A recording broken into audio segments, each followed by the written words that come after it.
গণ আন্দোলনে ৫ আগস্ট ঢাকার রাজপথে ছাত্র জনতার বিজয় মিছিলে যোগ দিয়ে শেষ সময়ে এসে পুলিশের গুলিতে মারা যায় কুমিল্লার শিক্ষার্থী শহীদ হামিদুর রহমান সাদমান। জুলাই শহীদের মা জানান, নিজ দেশের আইন শৃঙ্খলা বাহিনীর হাতে সন্তান হারানোর ব্যথা অসহনীয়। তিনি এমন একটি দেশ চান যেখানে কোনো মায়ের বুক আর খালি হবে না। কুমিল্লা থেকে রফিকুল ইসলামের পাঠানো তথ্য ও ছবিতে ডেস্ক প্রতিবেদন। ছেলের রক্তমাখা গেঞ্জি বুকে নিয়ে এভাবেই আহাজারি করছিলেন কুমিল্লার শহীদ হামিদুর রহমান সাদমানের মা কাজী শারমিন আক্তার। গত ৫ আগস্ট আওয়ামী লীগ সরকারের পতনের দিন কোটা আন্দোলনকারী শিক্ষার্থী ও পুলিশের সাথে সংঘর্ষের ঘটনায় ঢাকা বংশালে গুলিবিদ্ধ হয়ে মারা যায় সে।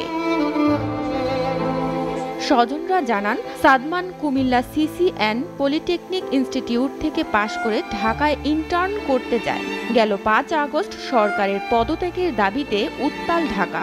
সে সময় বংশাল থানার সামনে বিক্ষুব্ধ ছাত্র জনতা ও পুলিশের সংঘর্ষের সময় তার বুকে গুলি লাগে। তাকে নেওয়া হয় ঢাকা মেডিকেল কলেজ হাসপাতালে। পরে সেখানেই মারা যায় হামিদ। সে সবকিছু এক কথাতেই বুঝে ফেলতো এবং এত সুন্দর করে কাজগুলি গুছায় করতো। ওর মতো আমাদের পরিবারে আর কেউ মনে হয় এরকম না।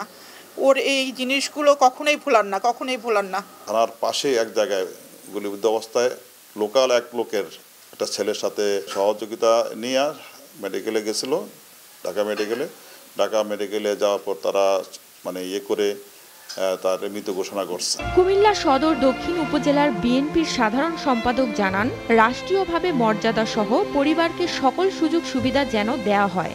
বংশাল থানার পাশেই উনি নির্যাতনের শিকার হয়ে ওখানে মৃত্যুবরণ করেন। তাকেও আজকে রাষ্ট্রীয়ভাবে বিভিন্নভাবে সরকার থেকে আরম্ভ করে আমরা দলগতভাবে তাকেও সর্বোচ্চ মর্যাদা দেওয়ার চেষ্টা করি। আমি বিশ্বাস করি যে বাংলাদেশে সম্মানিত ব্যক্তিদেরকে যেমনিভাবে স্মৃতিস্তম্ভ দিয়ে সম্মান করা হয়।